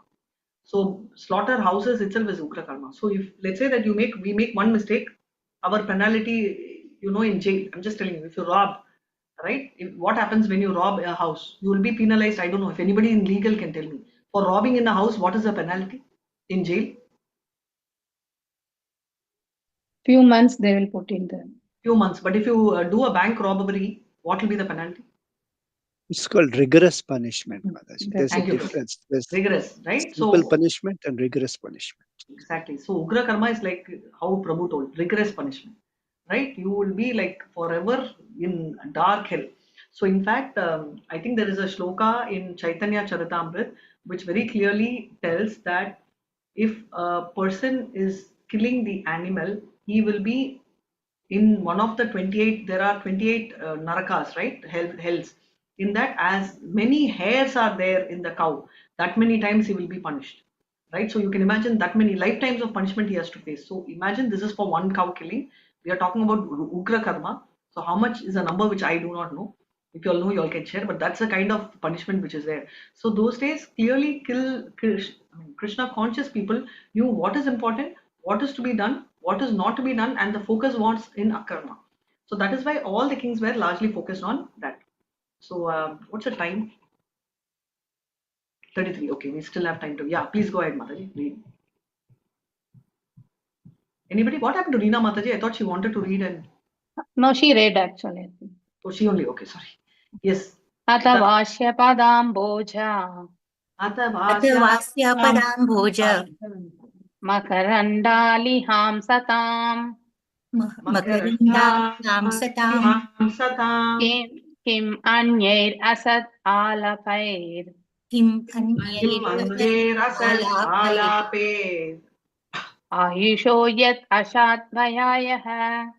Ayusho yat asat vayayah.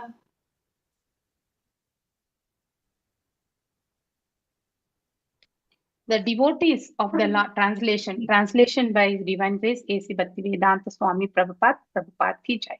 The devotees of the Lord are accustomed by licking up the honey available from the lotus feet of the Lord.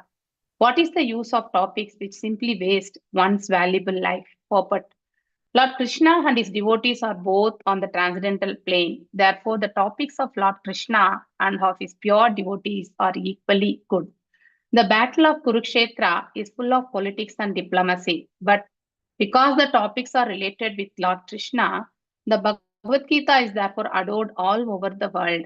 There is no need to eradicate politics, economics, sociology, etc., which are mundane to the mundaners. To a pure devotee who is actually related with the Lord, such mundane things are transcendental if dovetailed with the Lord or with his pure devotees. We have heard and talked about the activities of the Pandavas, and now we are dealing with the topics of Maharaja Parikshit. But because all these topics are related to the Lord Sri Krishna, they are all transcendental, and pure devotees have great interest in hearing them.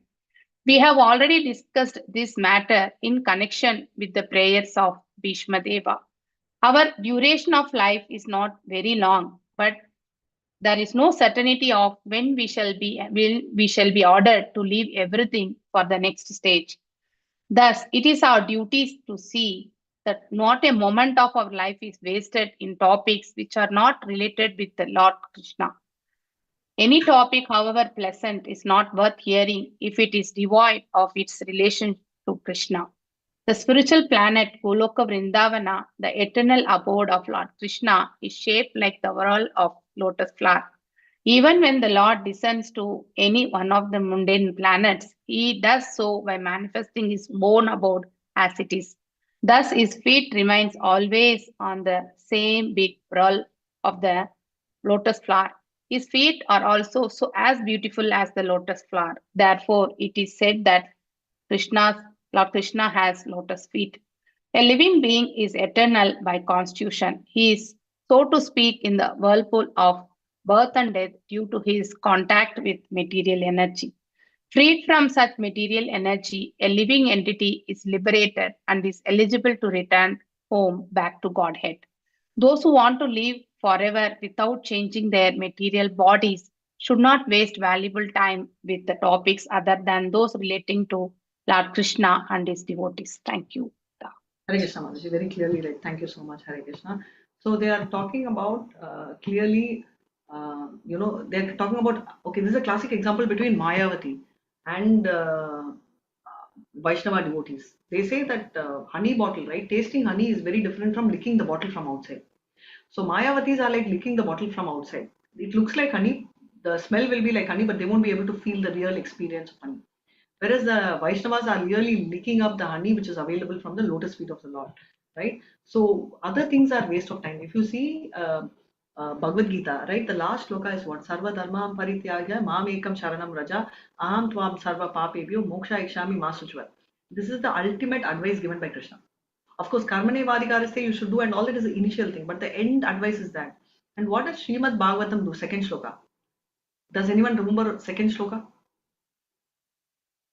of Srimad Bhagavatam? Dharma projita kaitava. Exactly. Nirmatsaranam. Otra paramo nirvatsaranam satam vedyam vastavamatra vastu shivadam tapatrayon moolanam Srimad Bhagavatam mahamini krute kim vaparerishvara sadhyo hridaya varudayatra kritibi shushrupi pistat sanat. So means what? Dharma prochita kaitava. Dharma itself is telling it's kaitava dharma, junk it. Dharma, Artha, Kama, Moksha is telling is waste. Right? So Dharma, Swanishtita Pumshan, Vishvaksheno, Kadashvaha, Notpadiye Yatiratam, Shrama Eva Hi Kevalam. Anything we are focusing as Dharma, if it does not lead to Krishna, then it is waste. Shrama Eva Hi Kevalam. It's waste of time. Exactly the same shloka is actually repeated. So Krishna and devotees both are, we are noticing they are in transcendental plane. So anything to do with Krishna and pure devotees are equal. That is why if you see in Nectar of Devotion, Ata Shri Krishna Namadi Na Bhave Pranamindriye Sevan Mukeha Jigvam Swayameva Spuratadaha Ata Shri Krishna Namadi, right, his name. Na Bhave Granamindriye, all senses, right?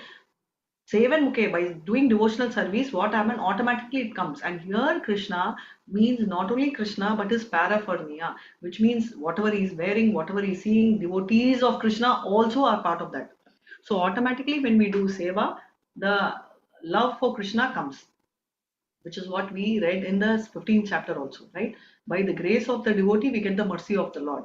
And by the mercy of the Lord, we get the service for the devotee, right? So that is interconnected. So therefore, both are in a very transcendental plane. And Kurukshetra 4 is full of power-packed drama, right? Politics, diplomacy, and all that. These are all related to Krishna, which is why Bhagavad Gita, which is a song of Lord, is attracted. There is no holy book in the entire world which is written by Lord. Tell me one holy book in the world which says that Lord wrote, except Bhagavad Gita.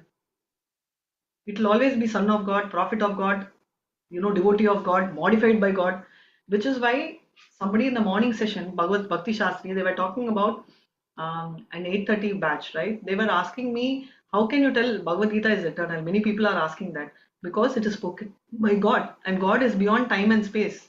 So the time does not have an impact on Bhagavad Gita because it is a Lord who sung, right? But there are books which they say, other holy books which I have heard them tell that they have modified it because it did not suit time, right? So then if time has to decide law, then law should change. Okay, but how can the law of God change? Are you telling me a murder done yesterday could be different from a murder done today?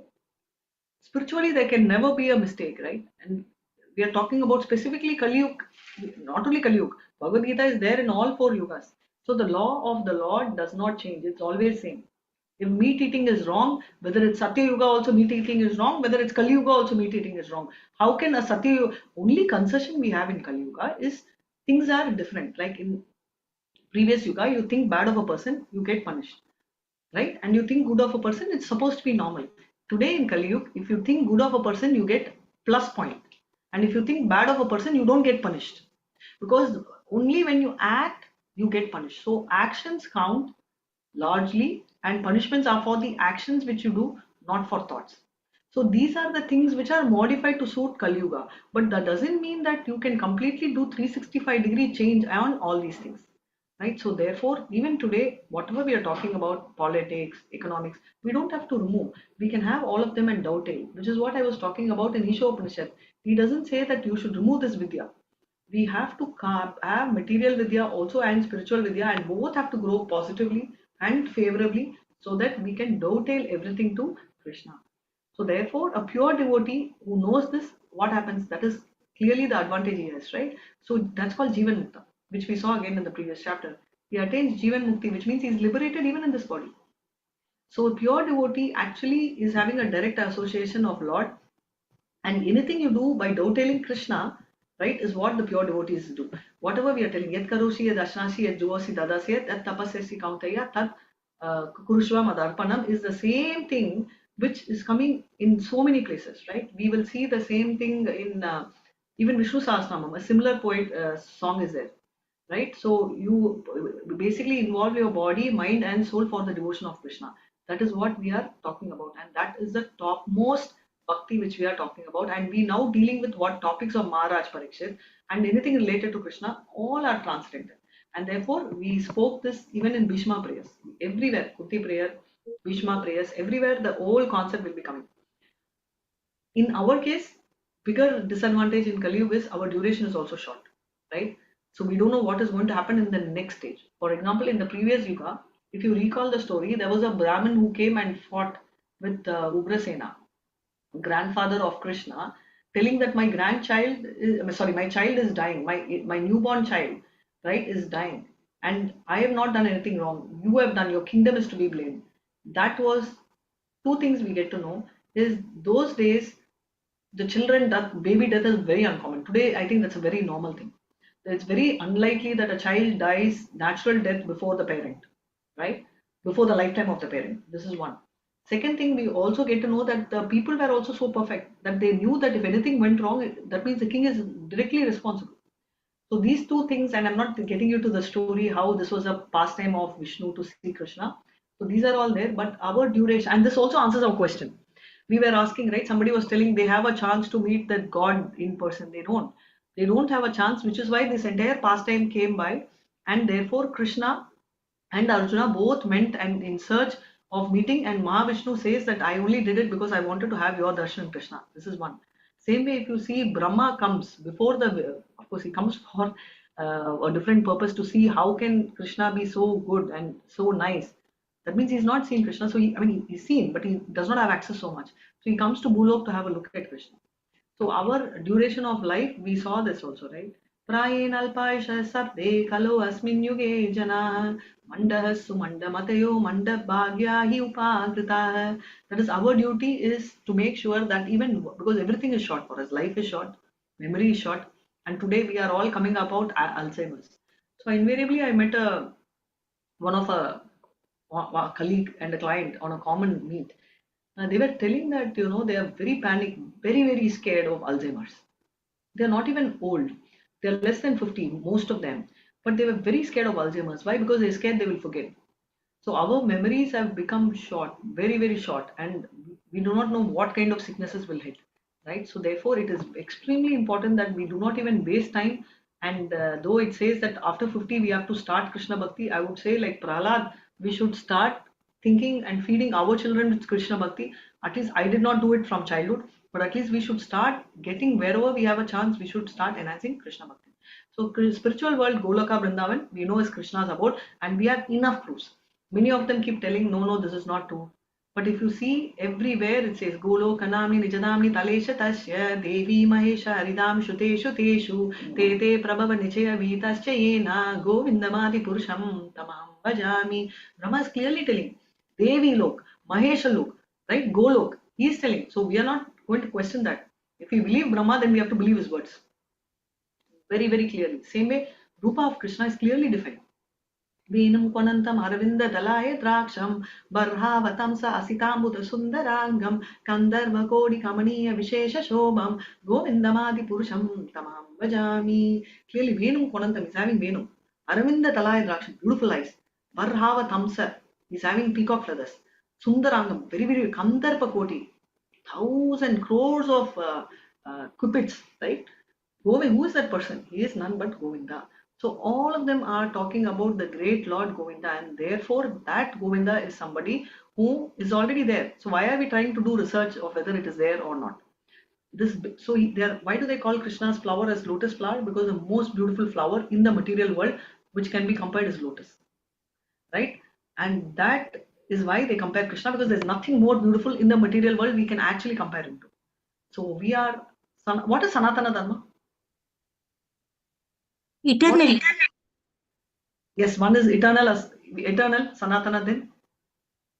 Dharma is a religion, Mataji. Sorry, Mataji, I missed you. Eternal religion. Yes, eternal religion. Yeah. And what does it mean? And what does it say? It's been there from, there's nothing like in a beginning for it. It's always there. Correct. And what does it say? Mataji, this is like we are eternal servants of Krishna and we are eternal parts and parcels of Krishna. Exactly. We are eternal part and parcels of Krishna. We are servants of Krishna and we belong to him. And eternal, as Priyadarsini Mataji also told, it's an eternal thing and it is permanent and we've always been eternally there. Krishna is also there. Ishvara, Bhagavad Gita talks about 5, of which Ishvara is also there. And Krishna, that is we. Krishna, Ishvara and we, Jiva. Both are eternally existing and we are Dasa, Dasanudasa. We are eternal servitors of Lord. Both of us coexist and we are there throughout. So this is what has been clearly told time, and that is Sanatana Dharma, that we are always part of Krishna and we've always been there. So this is something which we should understand and take it forward. So this is what it clearly says. So I think we'll do the 7th shloka. Any other doubts? Otherwise, let's do the 7th. I think Reena Mataji, did you have a chance to read? I don't think you did, or you did. I see your hand raising, but when I call you, you're not there. Okay, someone please take up the 7th shloka. Hare Krishna. Yes.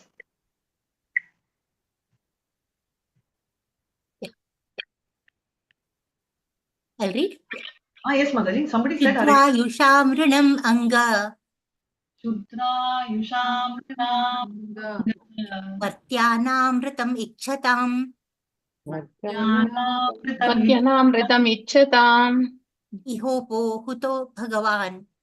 Iho Pahuto Bhagavan. Mrityusha Mitra Karmani. Mrityusha Mitra Karmani. Translation. Oh, Suta Goswami, there are those amongst men who desire freedom from death and get eternal life. They escape the slaughtering process by calling the controller of death Yamaraja. Purport: the living entity, as he develops from lower animal life to a higher human being and gradually to higher intelligence, becomes anxious to get free from the clutches of death. Modern scientists try to avoid death by physiochemical advancement of knowledge. But alas, the controller of death, Yamaraja, is so cruel that he does not spare even the very life of the scientist himself. The scientist who puts forward the theory of stopping death by advancement of scientific knowledge becomes himself a victim of death when he is called by Yamaraja. What to speak of stopping death? No one can enhance the short period of life even by a fraction of a moment. The only hope of suspending the cruel slaughtering process of Yamaraja is to call him, to hear and chant the holy name of the Lord. Yamaraja is a great devotee of the Lord, and he likes to be invited to kirtanas and sacrifices by the pure devotees who are constantly engaged in the devotional service of the Lord. Thus, the great sages, headed by Shaunaka and others, invited Yamaraja to attend the sacrifice performed at Naimisharanya. This was good for those who did not want to die. Hare Krishna. We don't want to die. Even if we don't want to die, we don't want to take rebirth, but we keep calling Yamaraja's wife's name often, right? Most of the time, if you remember, though consciously most of us put efforts not to, the first thing what do we tell? The moment we get hurt or moment we slip or we get angry. Krishna. The Lord. So that we do now, but earlier what do we do? After coming to Krishna conscience, we tell Krishna. Amma. Amma. Okay, Amma is still okay, Amma. But other than that, we want to live. We don't want to get hurt. Ayyo, thank you. Who said Ayyo? Ayyo is none other than Yamaraja's wife, and we keep calling Ayyo. Like Ayyo keeps on coming, right? Why are we calling that? Right? That is why we consciously change to Krishna consciousness. Now, Sutta Goswami is like talking about people who even desire wealth. They are actually inviting Yamaraj because Yamaraj is the greatest devotee. Swayambhu Narada Shambhu Kumaro Kapilo Manu Prahalado Janako Bhishmo Bali Vaya Sakir Vayam, because he is one of the topmost, in fact one of the 12 Mahajans, and we also saw how he had the power to even offer liberation to Dhritarashtra, who will be, according to us, such a horrible guy, just chhod do. But he had the power, he went and he came back to liberate. So that is the exalted position of Yamaraj, and it is said that if there is no Vaishnava at our dying time, when we are dying, and if there is no access to Vaishnava, Yamaraj will personally come, chant and make the person go to Goloka and not take the person to Yamaloka. The moment a person wears Kantimala, it is said that the entry to hell is gone. But this doesn't mean that we can wear Kantimala and do whatever. It means that obviously we have to follow the principles and practices, which means that we respect Kantimala, in which case Yamaraja also respects Kantimala, and he does not take him to any place. So this is there. And one of the Padma Puran stories, you all know about the rat, right? The rat goes to the fire and gets hurt, and Lord considers that it is saved the lamp and he gave him moksha. There is also one more story about it, just like we have a Ajamila story. There is a story of a rat in the house of a person called Vaikunt, right? And the Lord keeps on hearing this Vaikunt name, and is so spiritual that at that time of death of this particular rat, what happens is just like how it happened in Ajamila. It seems Vishnu Dudas came and took him as against Yamadudas to Goloka. This reference is in Padma Puran, and this is the beauty of the name, and this is the power of Shravanam. If you just hear the name of the Lord is so powerful that even a lower animal, generally from lower animal, you cross through layers and get human form, and after that only you can get spiritualized. But there are exceptions. We have seen 2-3 exceptions. One is Chaitanya Mahaprabhu's dog. He fed coconut, right? The pulp of the coconut, and that dog got liberated. We also hear, which is the other animal who got liberated? Gajendra. Hare Krishna. Hari Bolna. Gajendra Moksham. Very beautiful, Mataji. Gajendra got liberated. So all these are there. So even people who want to avoid death, modern scientists try different ways to avoid death. Nobody can escape from what's called the death personified, that is Yamaraja. And it is said that Krishna itself takes, right? He's a very strong devotee of Krishna. So therefore, stopping death by advancement not possible. I don't know. I think, is it Walt Disney? Somebody can tell me. There was a lot of money spent for research, and his body is still preserved. Crores of money is getting that they will resurrect his body, which is not happening at all still. So lot of monies are being spent, but nobody can fight or stop death, and even they cannot enhance that 1 second of a period. We may tell medical condition, but that medicine is also the blessing of Lord. So Yamaraj loves kirtans, and we saw this, which is why Yamaraj was willfully cursed, very happily taking the curse of Vidura, because he has a chance to enjoy sacrifices, kirtans, perform acts, do all of this, and which is why Saunaka Rishis actually invited Yamaraj for the sacrifice, and this was not with the intention to go to hell for sure. So I think with this we will pause, and Vancha Kalpatarubhyo Kripa Sindhubhyo Evacha Patitanam Pavanebhyo Vaishnavebhyo Namo Namaha.